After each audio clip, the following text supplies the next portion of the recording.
behind the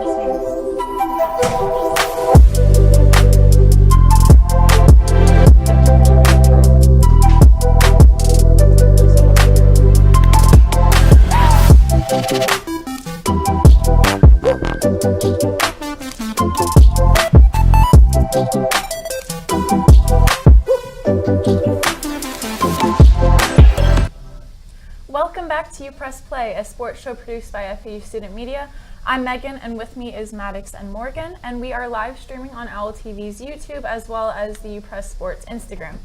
We were just talking, it has been a minute since we were back. Yesterday, when I was making the show sheet, I'm like, wow, the last date it said was February 17th, so it's been almost a month. That's because Mitch, our, I don't know, Producer? Yeah, our producer, he was sick, and then Morgan, you were working as your tour guide, right? Yeah, I'm a tour guide. How's that been going? Yeah, it's pretty easy. It's I actually like it a lot. It's just touring the campus and talking about specific things. Yeah. Obviously, my favorite spot is talking about the football stadium because it's like really the only sports-related thing I get to talk about, and maybe a little bit of the rec center. Were you like also like in the union saying like all the stuff that's like within the student union, like resources and like of student media? Yeah, I do. Did you brag about it a little bit? Like, I'm also in student media, so like y'all. No, I don't brag about it. I just mention it. There's been a lot of people that have asked me about that, and I do kind of gloat a little bit. Like I'm like, oh yeah, I wanted to look for journalism, like sports journalism, and I mean we're pretty good. Yeah. So. My favorite thing is to mention that we have like ESPN West Palm, and people of course know what ESPN is, so they're like, oh, that's really cool. So that's like the thing that, and they like internship, take a lot of interns from here. So I mentioned that, and I kind of glow about that a little bit. And then we also had spring break, which for me it didn't really feel like a break, because I mean it was fun. We went with the newspaper, we went to New York for the College Media Association, and then just came back from Tampa. Shout out Liswith for organizing that and setting that up, and it was the Women's Summit, so we got to meet a bunch of like professional reporters in the field and just people that work for the Bucks, so that was really cool. Definitely some great opportunities that if you do join student media, there's these opportunities for trips that you get to go on and actually make connections and just learn from like I got to meet a New York Times sports page designer, which was sick in New York. But Maddox, how's yours? Mine was also like pretty chill. I just headed back home also within the Tampa area, so I was surprised seeing that you guys were in Tampa as well. But all I did was just hang out, just taking a nice break from about 2 months of doing schoolwork and covering games, feeling refreshed, ready to start covering more games this semester. Well, now we're back in the full swing of things. And so we'll kick off with our FAU housekeeping. So FAU basketball, they have just finished their last regular season game.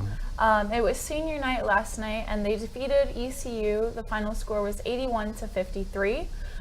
Since the last time that we met, we were talking about how they were hot, they were on this 5-game winning streak, and since then they've only won twice. Their current record is 17-14, and they are 10-8 in the AAC. And with their win against ECU, they're now tied for 5th in the conference with the Pirates. And yesterday, Tandy led in scoring with 19 points, and he made 5 threes, which his last double-digit game was on February 10th against Charlotte. In his last 2 games, he didn't score at all. So it was great to see that he had another night where he kind of stood out. Because I know that he's been one of the players that I feel like, at least from behind the 3, he's been very consistent. And Morgan, you covered that game. What, did you see that, I mean, a 30-point differential is pretty insane. So what did you kind of see in their playing that was different compared to their losses? I would definitely say, especially with how head coach John Jacobs was speaking in the press conference, that they had a game plan, and they demonstrated it perfectly, which was eliminating, I forgot specifically who, if I can pull up the stats though. They eliminated, there was a specific player, it was, that they were trying to remove from its right. Let me get to his name real quick. I forgot his name. It was RJ Felton and CJ Walker, I'm pretty sure. Like some of their players, like specialized going to the right, and they were able to eliminate his ability to go right, which caused them to be a little bit more inefficient. So defensively, they played really well. And then offensively, I saw a lot more successful ball movement. Just because you're moving the ball doesn't mean you're doing a good job at it. But they're doing it very well. They're finding open threes. And my favorite type of play that they did yesterday was when like a guy like Baba Miller, or you even had like Kiki Tandy, Caleb Glenn, they would like drive to the basket, and then they'd find Trey Carroll or Baba Miller like right there and just in the dunker spot, pass it to them real quick for an easy layup or dunk. So they did that like pretty well. Like it seems like ECU was just kind of like they were locked down defensively on offense, and they couldn't really keep up at all with how the Owls were laying it on them. Kiki Tandy like hit 3 threes towards the end of the second half, or my bad, towards the end of the first half, which really catapulted the Owls to like a 20-point lead going into the second half, going into halftime, which really like helped the Owls because sometimes they were like playing from behind a lot of the times, but this time they were ahead by 20 points, and when they're playing that well, they're not going to let up that lead. Yeah. That's what, looking at the statistics from yesterday's game, FAU had 47 rebounds compared to ECU's 32. And the Owls also had a lot more assists. They had 19 compared to 6, which that's pretty crazy. I mean, it just goes to show, like, proves your point almost. We're doing great with assists yesterday, which I feel like when they have that, that's when they do successful, and that's when they have these games with a 30-point differential. And that's what they were doing when they were on the 5-game winning streak. And I mean, it's great that they're having this type of win now that they're heading into the conference tournament, which they have to win out the conference tournament basically to get, that's the only way that they would be able to get a bid for March Madness. But do we have any kind of like expectations for that tournament? Well, I don't know if I really don't see FAU going too far in the tournament. Granted, against Jacobs' first year and seeing how they played the last couple of games in the regular season, where they're the most crucial, struggled a little bit. They were in their last 5 games, they were 2-3. So even those crucial moments, granted they're going against number 22 Memphis at the time, lost bad again. North Texas, not easy opponent to play against right now. They're second in the conference standings in the tournament, and they lost by 10. But they started finding some rhythm later on, and I just don't see like them going too far in the tournament, because the first matchup will be the winner of 12. I think it's 12 Rice, 13 Charlotte. Yeah. So whoever wins that game, FAU will play against. Granted, the seedings look good in their favor. We know March Madness, postseason basketball, anything can happen, but looks good for FAU's favor. Then going against UAB, who they lost by 9 points on March 6th, like that'd be kind of a good rematch to see. But I feel like even if they advance after that, they're going against even tougher programs to play against. So I do see FAU possibly getting like an NIT bid, which I heard I think they have just like advanced like the quarterfinals, which is like play like win that game against the winner of Charlotte, North Texas, the Charlotte Rice, and then somehow pull upset over UAB, and they can be into the NIT if they wanted to. I feel like there's some upside to the off season. I feel like if they just win those next like 2 games somewhat, then I think it'd be pretty good. Because I said at the beginning of the season, like I don't see them going back to like the March Madness, but I do see them possibly going to like the NIT, or there's this new tournament. I don't know if they allow AAC teams, but it's like called the College Basketball Crown that like Fox is doing. And I don't know if they're doing schools for the AAC, but if they do, that'd be also a good thing for FAU to be a part of. But there are a couple of invitational postseason basketball tournaments, NIT, the CBI. So there's some upside to it. Like that's why I don't like when like some programs are like, oh, that's beyond us. Like we want to go to March Madness if we can. We're not playing any more basketball. It's like you have some guys who are seniors. Like you're having a great season. Just finish it off with like a championship or something. So even if FAU doesn't win the conference tournament, which I predict probably not, because it's gonna be very tough playing in this conference tournament. If they just make it past the quarterfinals and they get an automatic bid possibly to be part of the NIT, I say take that opportunity and try to end the season with like a title of some sort. Yeah, I think that they're going to win. They should win against either Rice or Charlotte. Then, of course, that quarterfinals is going to be pretty interesting. That's probably going to be the closest matchup. Yeah. Then you get, maybe they can beat whoever. Like, I don't know. Like, you just get some Memphis, North Texas, and it's like, oh, like those two are the like best if teams in the FAU conference. defeats UAB, they'll probably be facing hypothetically North Texas second in the conference, and North Texas took them out 10 points on February the 27th, and about 13 points. So they won double digits on both those games. So even if FAU gets past UAB and gets to the semifinals, it doesn't look too much of an upside. UAB themselves beat them twice. Beat them twice. That's year, what the top 3 teams in the conference. I mean, even Tulane. FAU only played Tulane once this season, but they lost. Both times they played UAB, FAU lost. Yeah, but with those 2 games. Same with North Texas and Memphis. But with North Texas and Memphis, they won double digits over FAU. For UAB, FAU was within 5 to 9 points, so within single digits. So it could be a possibility. Like learn from those 2 matchups.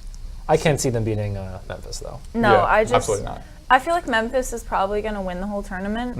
And then like the 2 times that FAU played Memphis, it was blowout.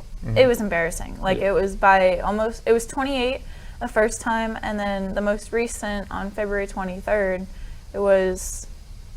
I can't do math really fast. I think it's like 19. 84 to 6. Yeah. See, not a math person. But I'm glad that she brought up their opportunities elsewhere aside from March Madness, because it's still an opportunity to play basketball, you know, and it's still a way that you can kind of wrap up the season and showcase like, okay, yeah, we can compete against these teams that we haven't really played against before. And especially for the seniors, like it's another opportunity for them to just get the last kind of college basketball opportunity. That's what yesterday before the game they held the ceremony honoring Kiki Tandy, Ken Evans Jr., and then Jack Johnson, which out of the 3 of them, Jack Johnson's been the only one that's been here like his whole career. And we were just talking about this before. He still has not scored any points. He hasn't scored any points at all. In fact, the first statistic he was able to receive was a rebound in yesterday's game. That's his first recorded stat in his 3 years. However, of course, that doesn't mean that he's a horrible player by any means. He's a I mean, it's tough to play. It's tough to score in college basketball. It's tough to get points, especially in AAC, a very tough mid-major conference, which kind of goes back to what I feel like for FAU. I mean, I really don't see this as like a bad year for FAU. No. Granted, I feel like FAU fans past couple of years have been a little bit spoiled going back-to-back March Madness appearances. But I mean, it was the first year for John Jacobs, first time ever head coaching at a Division I school.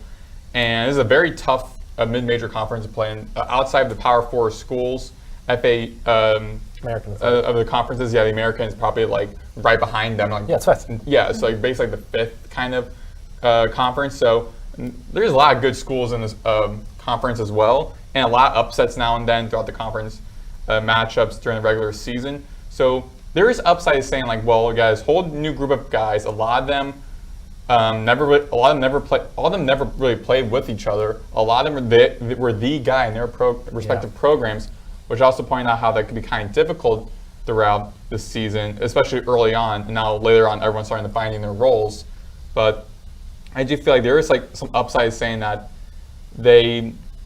granted, like they didn't make it, probably not gonna make it to March Madness, but first year head coaching with this whole new squad, and you are 3 games above 500, which is very excellent to start, and you already got like a 5th seed, which we're projected to get a 5th seed, but still getting a top 5 seed, having a bye, and not really expecting a matchup yet, but like just having that bye in the first round is really good. And here's the thing about certain teams, right? Unless you're a team that consistently gets the best talent and recruiting every single year, usually the best teams that make the March Madness in mid-major conferences, those best teams, their players are seniors, and they played with each other for a couple of years. The only seniors yesterday were Kiki Tandy and Kat Evans Jr. that actually gets minutes. Baba Miller, Trey Carroll, Caleb Glenn, these are all juniors or below. And those 3 players I just mentioned are also our best players. So they have another year under their belt in the system if they stay and don't leave in the transfer portal, which I hope. They have next year, which they're going to be seniors, and then of course other players, on the bench like Bukatitis, who yesterday he was on the bench, but he has some starting minutes. Venterpool, they're going to be able to grow and develop over the season and under the system, and actually, again, those teams, those mid-major teams like Furman last year, those are seniors that played each other for multiple years and then got into March Madness after that. Yeah, and I really don't expect that many players from FAU leaving, but I remember being there for media day for the men's basketball, and I was speaking to Caleb Glenn, and I was like, yeah, so what really brought you to the program? And he was like, well, the head coach, he went to had a huge success in March Madness. This program went back-to-back March Madness, and he wants the opportunity as a sophomore to be in the March Madness. He's like, this is the best place to get started at and get meaningful minutes and playing here, and knowing I could possibly get into the March Madness. So there's some players who have that mentality of hey, I want to go into March Madness that came to this program. Maybe someone I think you know what, didn't get the first year. Again, granted, first year, a whole new thing. Maybe the second year will be a little bit better. Yeah. But which probably will be because he's going to start recruiting, getting high school recruits that he wants. He's probably going to start getting some transfer guys in as well. Maybe starting to play a couple of guys who are on the bench this entire season. Some of the freshmen, maybe they might start getting some meaningful minutes. So this is the first year. So we're going to start seeing John Jacobs' actual basketball team he wants to see next season. Because granted, off season he joined, and then about midway through the summer, where most teams are already starting to practice and develop for the next season, he went out and tried to recruit all these guys, a lot of them European guys, a lot of them overseas, and having success at different programs, bringing them all in together and trying to figure out how they mesh as a team. They have, I think, the second toughest non-conference schedule in the American, and again with a whole new team. So they were great non-conference. Maybe they could be they could possibly get a bid into postseason, even if they don't make it and win their conference tournament. They could possibly get there into the March Madness, but with an at-large bid. But because tough non-conference haven't had that much success in non-conference, a lot of schools they played against, the ones that they beat didn't turn out that well in throughout the regular season. So a lot of new players on the team, tough non-conference, kind of iffy. But seeing next season is going to probably evolve and be a little bit better. But I don't really see that many guys leaving, wanting to leave. Again, a lot of them have a mentality that I came here because I know that the school went to March Madness. I want to go to March Madness, and this coach knows what it takes to go to March Madness. So I'm going to play for this program because they know I like to go to March Madness. Yeah. But and also with next season, there's been a couple of guys that he brought in that faced injuries early on. Yeah. Montas. Coach Honest? Coach Honest. I can't really say these people's names. And then Max Langfeld, we never really got to see his playing ability. And I remember when JD had wrote an analysis of all the players, he was someone that really, him and Liam Daco Green, he is known for making three-pointers, and neither of them were able to play this season. Next season we're gonna start seeing a little bit more of a John Jacobs Division I basketball team. We're gonna get to see what he kind of had envisioned for the team, and also he's gonna have now that year under his belt where he understands the conference, because it's difficult to go from not being a head coach, becoming a head coach, and then going into a completely new conference as well, where he doesn't really understand the teams. And having a team where a majority of them never play with each other at all, and only having a couple months before playing tough non-conference where you had 12 days in Charleston and not returning home, having about a couple of hours of practice every single game, every single day, because later that day you have a tournament game you're playing against. Dusty May kind of had that non-conference schedule up before he left. Again, not a shame on Dusty May, but I also feel with that as well, that was more of a team that already made a back-to-back March Madnesses. So with a whole new team coming in, new head coach, a whole new team never really played with one another, that non-conference is not going to be that great for them. But again, next season, Jake is going to make a non-conference schedule that will definitely possibly benefit FAU. They win those games, going to make it but he's going to have that schedule will be more in their favor for a team that in their second year and starting to really understand how they're playing. Because again, later in the season, everyone was starting to figure out what their roles were, and he was still kind of experimenting all the way until the end of the season, experimenting with starting lineups and whatnot, trying to figure out who best plays at what position, what are they best at doing. So. Yeah, that's why I don't think that we should feel like disappointed almost by them not making it to March Madness. Not obviously, it still could happen, but it's just this conference tournament is going to be very difficult. But even if let's say they don't make it, they still had a really great, I feel like, first year, and I don't think that people should kind of feel they're gonna be like bandwagon. upset. They're gonna be like bandwagon fans and be mad about. Like I saw someone on Twitter one time after like a UAB loss, like, oh my God, it's like an awful season. Like Give Red Jake is like, what are we doing? I'm like, it's his first year, whole new team, tough non-conference. Like we really expect him. Like I see this as a success in the first year because, as I said, back last semester before the season started, if they just get like an NIT or something, I see that's a win. If they don't win an NIT, they just like get some success playing the postseason after their conference tournament, then it's a success. And 3 games over 500 with a whole new team in a very tough conference and having a 5 seed, that's really good. Yeah, at least they didn't finish under 500. Unlike, we'll go ahead and get into FAU women's basketball. So they finished the season 11-21 and 3-15 in the AAC. They've only won once since we met last, and they were just defeated. The women's AAC tournament is prior to the men's, so they were defeated in the first round of the AAC tournament to Charlotte, 55-51, and that was on Saturday. And it's disappointing. It was back-to-back seasons where they fell in the first round. They finished the year, .3. They won 34% of their games, and most of those came in prior to conference play. But Maya Perry, she was actually placed on the AAC second team. So congrats to her. I mean, she was the team's leading scorer. She was the one person that I felt like was most consistent, and she was able to put up a lot of big points. I am trying to pull up the statistics right now, but I don't have it in front of me. And I know we've talked about this before, but we're going to talk about it again. Why is there such a decline with this women's team when it comes to them playing in the conference? Yeah, I mentioned this multiple times. So like you go from the Conference USA, which is a lower tier conference compared to other conferences.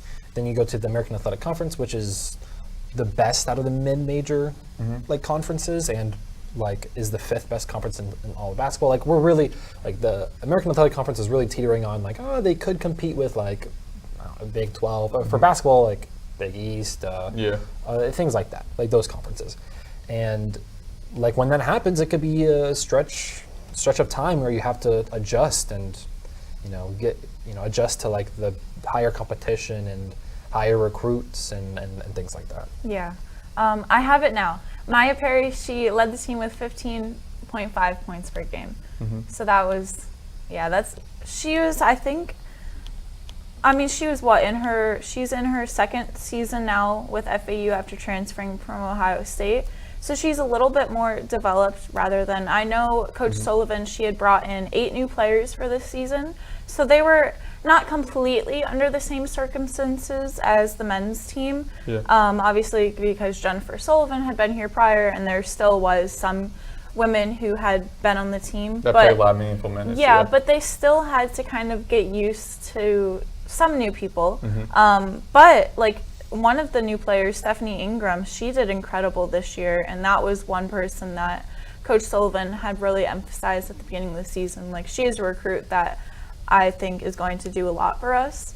But Maddox? So just thinking about, they have brought about 8 new players, a lot of them, a couple of them are freshmen. They have great freshmen who I think average like 12 points per game her first couple of games, Aaron Rodgers. And then she got injured, sidelined out for the season. So having her coming back, Alana Rouser, another freshman who started in the game against Charlotte in the first round, which they lost 55-51, and she had 3 points. So having like some freshmen playing some minutes, having some new players like Desire Jenks, who scored 11 off the bench, and Stephanie Ingram, one of the best assists in women's basketball in the country and in the conference. Having players like that, and then experienced players like Jada Moore and Maya Perry, like there's a recipe for success there.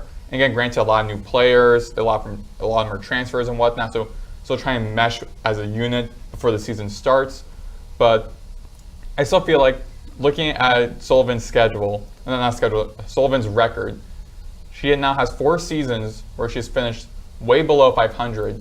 And even as you were saying, Morgan, about how Conference USA kind of not so great mid-major conference, her first season had 5 wins. Second season, I think it was like 10 or 11 wins. So even in that conference too, not great against the competition. So moving up to the AAC and still struggling. I mean, 4 years now, and you're struggling in conference play.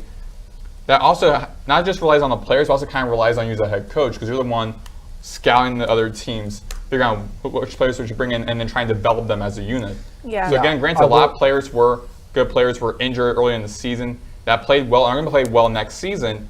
But for all the other players I saw on the team, it's like you won like 2 or 3 games in your conference. Your first win, your only win in conference for a couple of months was in early January. It's like that kind of like falls a little bit on you as a head coach. You can also counter argue my point with half of Conference USA.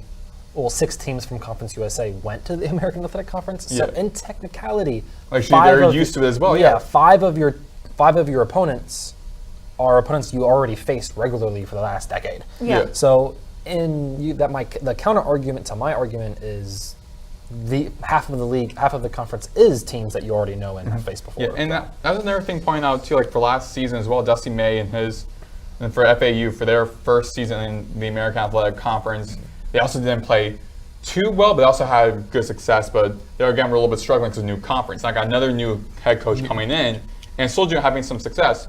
You have a head coach in Jennifer Sullivan, but for 2 years, so you now have 2 years of playing against these other schools, and 6 of them schools you've already played against in the Conference USA as well. So you should really have an idea, a sense of what these teams are like and how to play against them.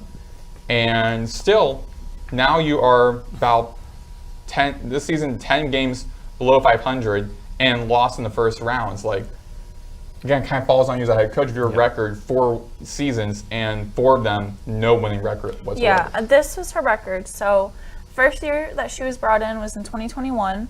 They went 5-25, and then the next year, 12-18. It's a little bit better. And that was their last year in Conference USA, where they also lost first round in the Conference USA tournament.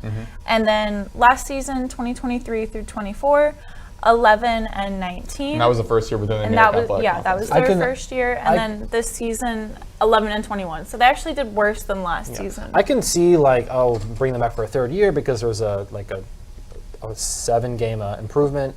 Yeah, I was gonna say for the end of Conference USA before they moved to the new conference, it looked like there might have been some upside. Yeah. So maybe again transitioning again after 2 seasons as a head coach, now transitioning to a tougher conference and having to kind of restart, refresh. Okay, but first season in the American Athletic 11-19, now second season 11-21 somehow did worse. It's like, yeah, I think that might be a time where we can kind of, I wouldn't be surprised if we see a headline that Jennifer Sullivan has been let go by Florida Atlantic, just because we're kind of having similar talks, but they're giving coaches 3 years now, and then they're kind of out the door. But I will say, compared to the FAU men's, because you can make the same argument with the FAU men's team that they're moving into a tougher conference, so it's worse for it's hard for them as well.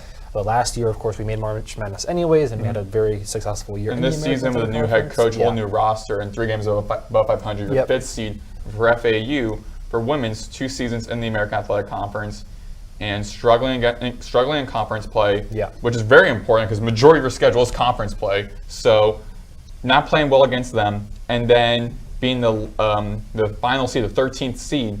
I don't know if in 2 straight years, but for this season they were the 13th final seed. So, and 4 seasons below 500, and 2 seasons of the American Athletic Conference, both below 500, having more losses this season than last season. Yeah. I don't know. I mean, I guess we're going to have to, this should be an interesting off season for the FAU women's basketball. I'm wondering what's going to happen with Sullivan, whether they're going to make the decision to keep her or let her go. I guess that's all up to the athletics department. But what I'm more curious about too is if players are going to start to transfer. Like Maya Perry, she has one more season, and she came from Ohio State, which is like a better program than FAU. And I'm wondering if she's going to leave, even though she only has one more year left. Yeah. Jada Moore is graduating, so that's kind of out of the window. But I'm wondering if these new players that were brought in, like Stephanie Ingram, Josiah Jenks, because to me, if they're going to enter the transfer portal and. Like, to me, I do see possibly Maya Perry maybe leaving, which would be definitely a huge blow for the program, because she right now is like the main piece, like their best player. She's like the main piece of that program now that Jay Moore is leaving. But, I mean, we've seen college players do this all the time, where like they go from like a big school like Alabama or Auburn or Michigan, and they go to like a smaller school, like a mid-major or whatnot, have more minutes played, show how well they are as a player, and then the next like season or two, they transition back either to their previous school, or it's like a new school in general in the tougher, bigger conference, and become a starting player. So I could see maybe something like that for Maya Perry, especially again your final season, if she wants to go possibly to like see professional basketball, maybe like in the WNBA or something. She might want to go to those bigger schools like Iowa or whatnot, where they have established women's basketball programs, and having already good tape already from FAU, showing, hey, my final season, I want to be a starting player. I want to go to this program. Because we've seen that for the men's basketball team. Several guys who played well for FAU, then they transitioned in their last year into these bigger programs, playing meaningful minutes, playing tough basketball, playing double digits in these powerful conferences. So I can see that for like Maya Perry, and honestly, I can see that for a lot of players as well on the roster if Jennifer Sullivan is let go, because hearing about how like, some players on the roster love her, then it's like, okay, so if she is let go, do some of the freshmen that she recruited, are they going to want to leave? Like, well, Aaron Rodgers, who could be a shining star for FAU, her first season, didn't play throughout the entire season because of injury, wanted to get redemption, maybe coming back next year and playing, or maybe wanting to leave. Someone like Josiah Jenks and Stephanie Ingram, who I think they're going to be in their senior year next year, them who went to FAU, transferred to FAU because probably of Jennifer Sullivan, and want to play those meaningful minutes. If she's gone, do they want to stay in the program? Do some of the other transfers or freshmen on the team, do they want to stay or leave? So I see like if Sullivan is let go, 100% we're going to see a lot of players want to transfer, because typically you always see that, like some players go to wherever the new coach is going to. I mean, that's exactly what happened when Dusty May left. Yeah, but only one person was Vlad, he left, but most of his coaching staff went with him. But I do see like there might be more players leaving the FAU women's basketball program if Jennifer Sullivan is let go this offseason. I won't be surprised by it, and it'd be definitely difficult for the new head coach to be coming in to build their coaching staff and to build almost an entire new roster in a tough conference as well, and having to like restart the whole thing again. Yeah, I feel like it would be really hard for a new head coach to be brought in and just, I mean, I feel like it would be hard for them almost to find a coach even, because at least with the men's team, yeah, Dusty May left, but they had the back-to-back March Madness appearances. Yeah. Like, this became a program that you kind of wanted to get involved in. And then with this women's team, it's just been there's some 4 straight seasons. Yeah, there's some coaches who are like their first year ever being a head coach, and they go to a school that's not that great, but in a pretty good conference, I'll start there and build my resume as a head coach. Like we see that with, this might not be the best example, but Doug Gottlieb, I believe his last name is, who's a famous college and like sports radio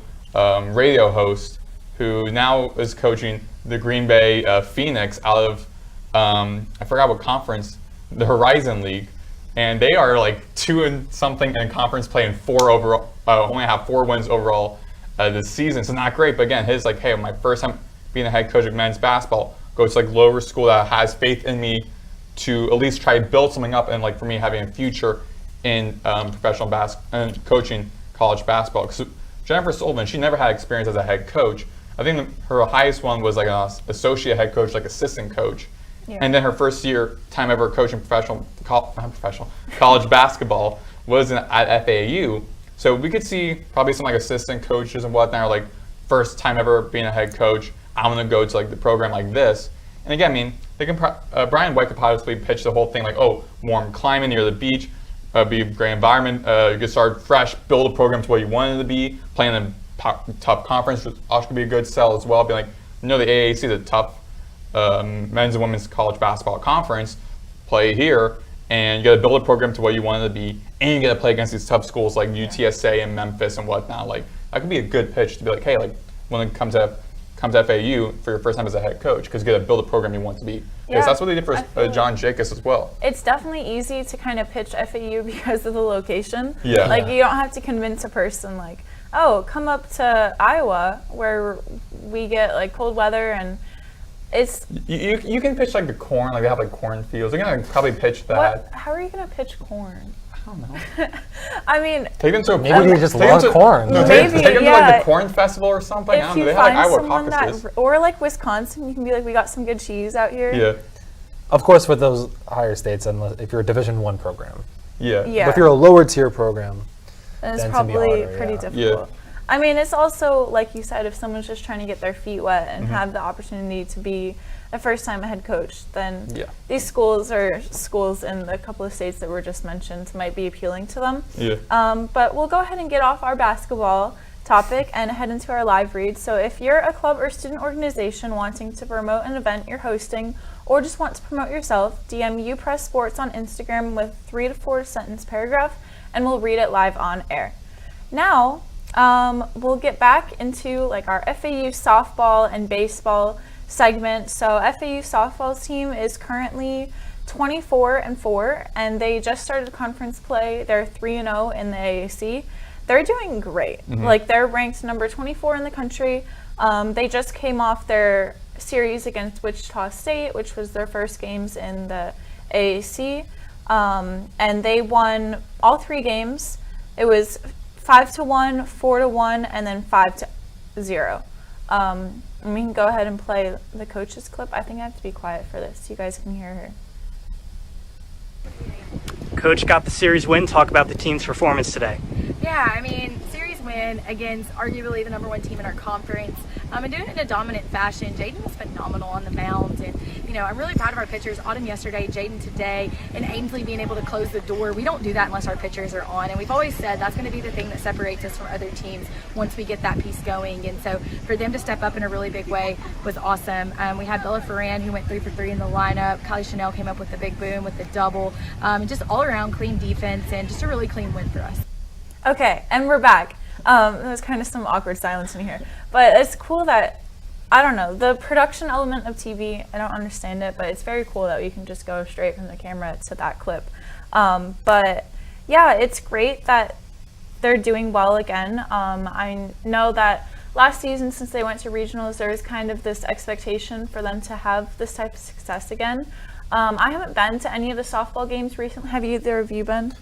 No. I have. I covered a couple of games, and just looking at how they played, I mean, they've been lining up the scoreboards, been playing against tough schools like Kansas and Ole Miss and Louisville, who they unfortunately lost to, but they play against like NC State, Minnesota, Clemson. Like these schools are from these big Power 4 programs, and typically have like the best players of the best on those rosters. Them line up the scoreboard against them, and look at how the roster is playing.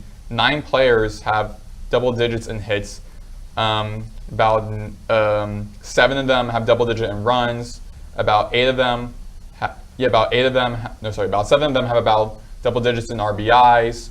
About 8 have at least 1 home run, with 5 of them having more than multi home runs this season, multiple home runs this season. So the roster is just lined up the scoreboards. They're playing well offensively. They're playing well defensively, and they're just having continued success. And already, I think they're like second or third season, Coach Jordan Clark already has 100 wins under her belt, which for some coaches takes even longer, like about 3 seasons, and early on in the season too. Her 3rd season. So having 100 wins in 3 seasons is absolutely crazy.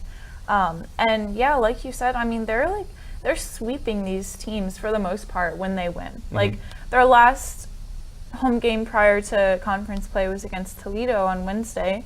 Shout out Toledo, my mom went there. But it was 13, like FAU won 13-0. And against Morehead State, 9-0. A lot of like 5-point differential games. So it's great that they were able to utilize their non-conference games and really build up a great start for themselves. I mean, prior to conference play, they were 21-4. So now they set themselves up to where the point they know how to play together, clearly. And I think it's going to do well with them having success heading into now the tougher conference games. And I know that their season is still pretty early on, so this might be a little bit too hard to say, but do you guys think that we could possibly see them going back to regionals this season? Well, yeah, if they keep playing the way that they are now, for sure. I mean, I'm just looking at the statistics here. Like, when you have 7, almost 8 starters hitting a batting average of 0.3 or higher, that's great, right? I'm looking at some of the other schools in the state, like FSU, FIU, USF, and most of these teams don't have 6 or more hitters going or batters going above a 0.300 batting average. So that's like really impressive for FAU softball, and yeah, I mean, they definitely could. I also do think, like, not only do I expect FAU softball to make it to the regionals, I actually expect them to actually host a regional. I feel like they just continue the success they're going in. They're ranked in multiple softball affiliated NCAA Division I softball America, like multiple different polls. They are almost all of them. They are ranked in, and continuing on the success they're going in, continuing on the pace they're at. They're going up against UAB on the road in the series starting this Friday, then back hosting against Charlotte, then like UTSA, and then have one game against FIU. Like, if they just keep playing how they're doing, averaging about 6 or 7 runs per game, and having opponents average about 2 or 3 runs per game as well, like a huge difference. Like, not only are they playing well offensively, they're also doing great defensively and stopping teams from scoring any higher than, I think at most, up to like 5 or so runs. The highest ever got was like 8 runs this season, but typically most games it's between like 0 to like 3, which is very impressive defensively, while you're also scoring about 5 or more runs per game. So to keep on this pace, I do expect them to get higher in their higher in national rankings, as well as possibly hosting a regional, as well as possibly not just winning a regular season title, but also winning a conference tournament. I think for the first time under Coach Clark, and then as well as hosting regionals. So I do think this program is only way they're going to go is up, basically, because they're just playing well. And after each of the schools in the AAC had their first weekend of conference games, Florida Atlantic and East Carolina, they're the only 2 teams that are undefeated. And FAU's like overall record is far superior to East Carolina's. So I think they have a very high chance. I want to say that I'm almost like confident that they'll probably win the conference. I don't know if that's coming across as too arrogant, but I think that I'm sure that they probably in the back of their minds think that they could do it. But we'll just have to keep seeing how they continue to do. And then FAU baseball's team is also having some success. They're 12-3 right now. They haven't started the conference play yet. Personally, I haven't really kept up with each of their individual games, and I haven't been to any of the games yet this season, so I don't really have any thoughts. But I know, Maddox, you've covered a couple of baseball games. Is there anyone standing out to you? Definitely one most standing out to me are really the top 3 out of the top 4 players right now in batting average for FAU baseball. Transferred Jake Dewar from TCU, the freshman sensation Kyle Boylston, and then also another transfer, Aiden Garcia. I think it's a freshman, Aiden Garcia. So those 3 having Dewar, perfect 500 batting average, starting and playing in all 15 games. Kyle Boylston with 400 batting average, him putting up 8 runs, 7 RBIs, and he was great. Like, I think his first at bat in college baseball was a like double. So like every time he's at bat, he's not going just for singles, he's going for like doubles, triples. So he's going around the bases a lot. Aiden Garcia also 323 batting average, 31 at bats, 10 hits, 7 runs, 2 home runs, 14 RBIs. A lot of these players a lot of them are new. A lot of them rely on the scoreboards for FAU for baseball. And then some of the returning guys like Patrick Ward, John Martinez, Jake Milne, I believe, is also returning as well. Brando LaRose, I think, is also returning. Like, a lot of these guys that they're bringing in are playing great baseball. Their pitching is off the charts, especially the freshman Littman. He's also, like, his first game I called, and he had, I think, like 3 or 4 innings he's pitched, and just threw off batters one after the other against Delaware and guys like Trey Beard and whatnot. They're also playing great on the mound. So, and they've won every single series they've played in. They won a couple of games, a couple solo games, won them against, I think their only solo game actually was against Miami. They won that game. But every single series they played at, they have won that series.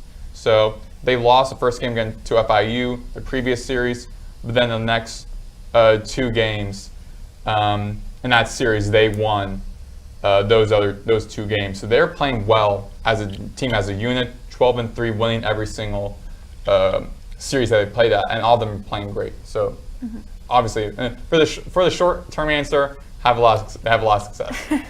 Yeah, they do. I was looking at their games, and it's crazy. When they had their series against UConn, their second game on February 26th, the score was 25-17. That is like, I feel like scoring that high in baseball is kind of unheard of. And they, so far, I mean, they're doing a lot better than they had started off last season. Last year, they finished up 28-29 overall, and it kind of was like pretty even. They weren't like going on any crazy like losing streaks or any crazy winning streaks. So hopefully for their sake, like that they can continue kind of going forward with this, and they'll have a above 500 season. On other news, so we'll get out of our FAU housekeeping. There's some news with the NFL. The free agency officially starts today. Does anyone have any what's like the most surprising transfer or news that you've seen so far? Yeah, I feel like the biggest news is obviously the DK Metcalf going to, well, okay, there's 3.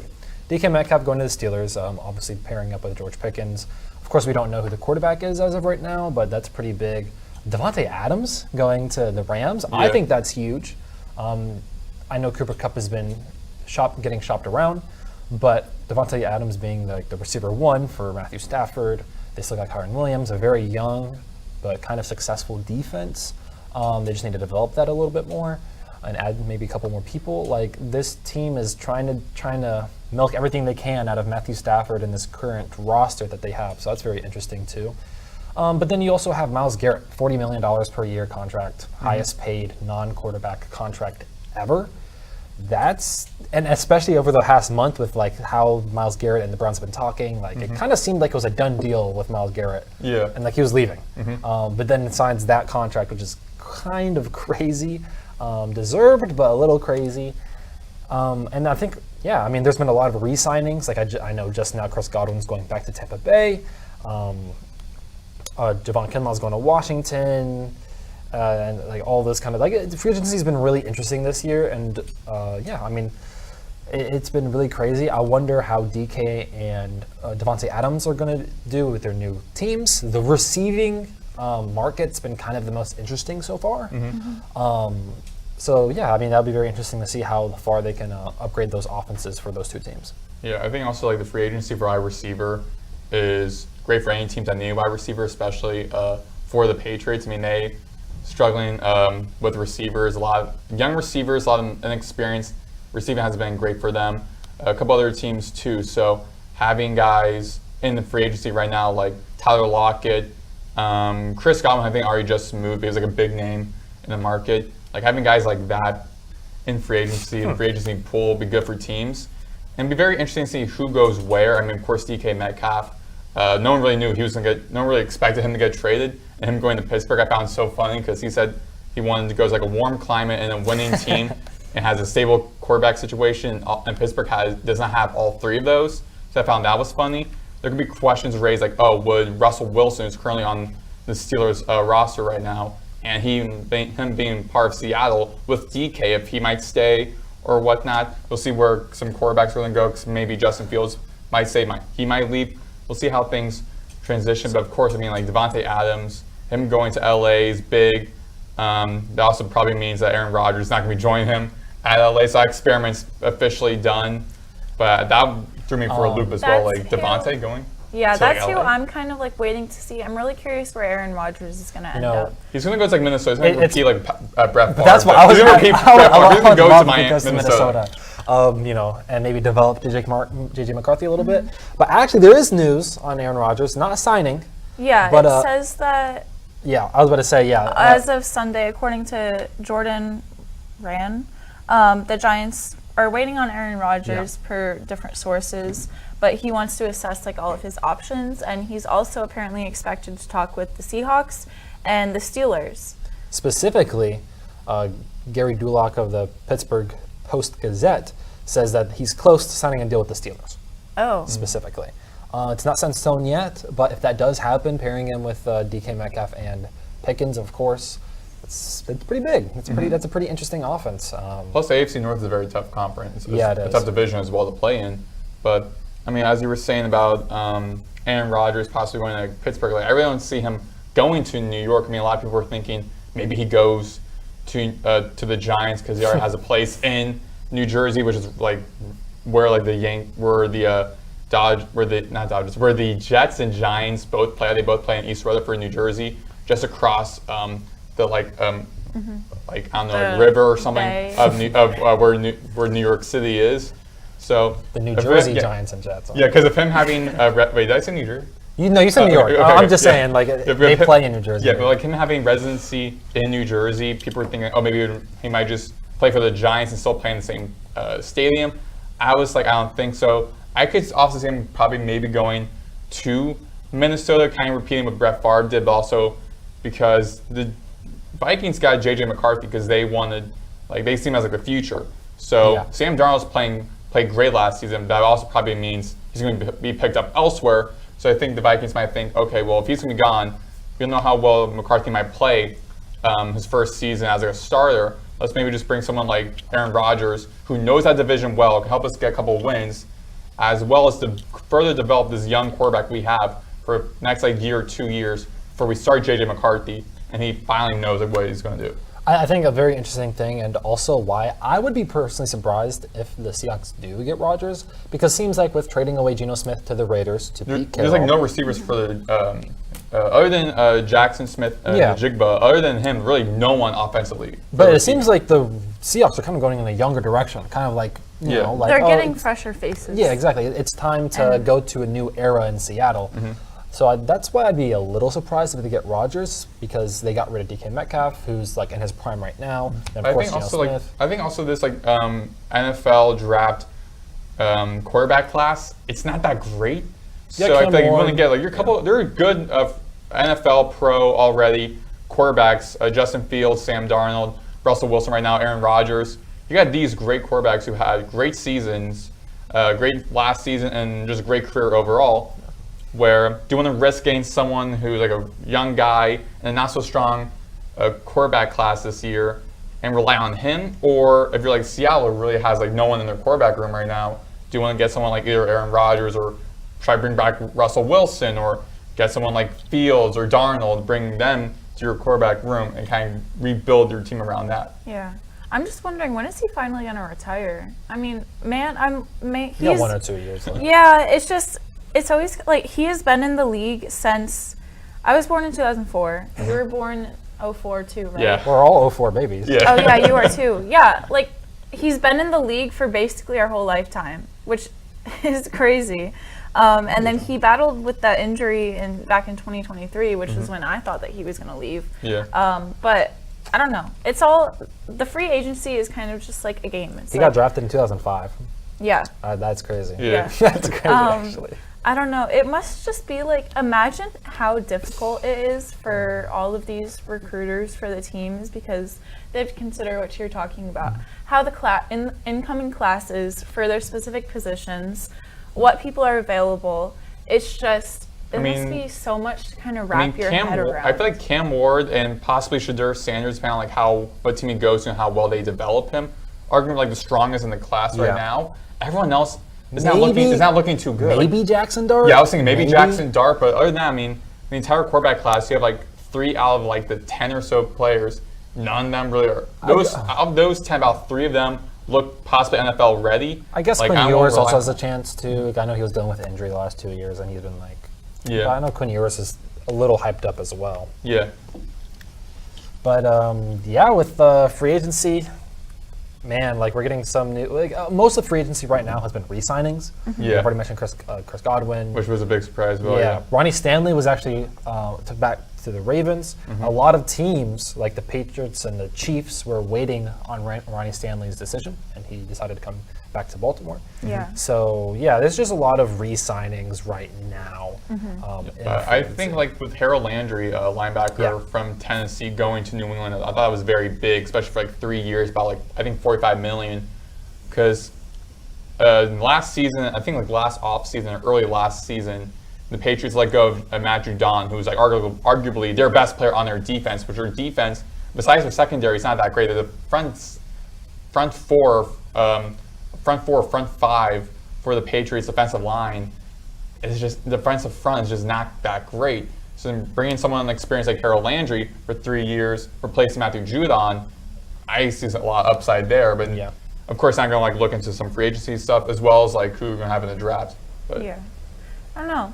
I guess it continues all the way up until like the new season. So we'll just have to see as more stuff comes out. I mean, it just opened up today, so there hasn't really been there's still a lot of players out there right now, but I think it's about time to kind of wrap things up.